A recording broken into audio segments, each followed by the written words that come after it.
Привет, ребята! Вы меня не ждали, а вот и я снова с вами, Наташа. Во-первых, хочу вас всех поздравить с Новым годом. Это видео я снимаю 31 декабря, но как-то я сомневаюсь, что у меня получится опубликовать его сегодня. Но я уверена, на 100% уверена, что вы увидите это видео в 2020 году. Это уже хорошие новости.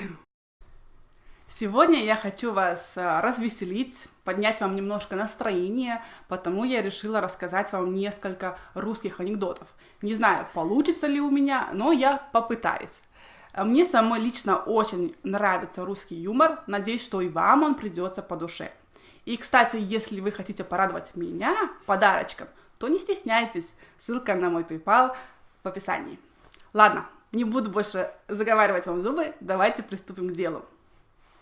Пришел как-то к мужику ангел смерти и говорит: «Я пришел забрать твою душу!»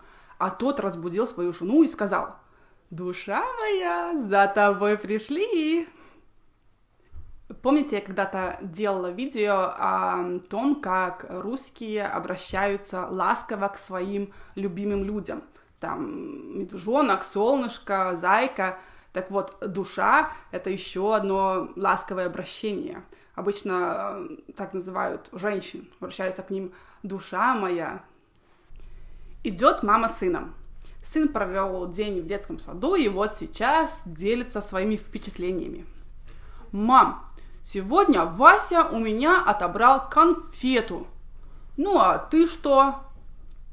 А я ему в ответ плюнул в морду.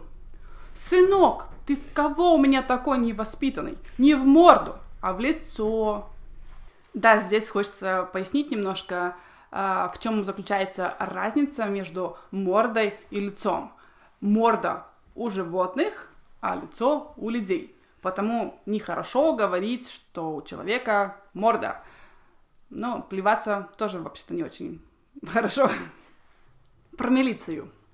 Мальчик не может открыть консервную банку. И он подходит к милиционеру, просит его помочь. Милиционер стучит по банке и говорит: «Откройте, милиция!» Американец и русские вместе пьют водку.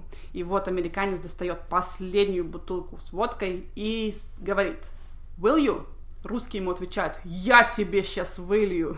Здесь надо знать, конечно, will you звучит как вылью, но также надо знать разницу между глаголами вылить и налить. Налить, например, в стакан или в рюмку, а вот вылить — это уже вылить вон, например, вылить в раковину.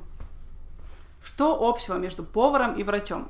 Если оба хорошо работают, то их клиенты поправляются. Здесь надо знать, что у глагола «поправиться» есть несколько значений. Например, если человек болел, и мы говорим «он поправился», значит, он больше не болеет. Но также мы можем сказать, что человек поправился, когда мы имеем в виду, что он пополнел, то есть толстеньким стал, да, поправился, набрал вес. Когда женщине-повару предложили руку и сердце, у нее в голове сразу же промелькнуло несколько рецептов. Здесь надо знать, что предложение руки и сердца — это предложение выйти замуж. То есть, когда мужчина предлагает свою руку и сердце, он предлагает свою заботу и любовь, а не принести отрубленную руку и сердце и бросить это все в кастрюлю для супа. Один приятель рассказывает другому: «У меня вчера жена чуть со стыда не сгорела». «Это как?» «В доме пожар.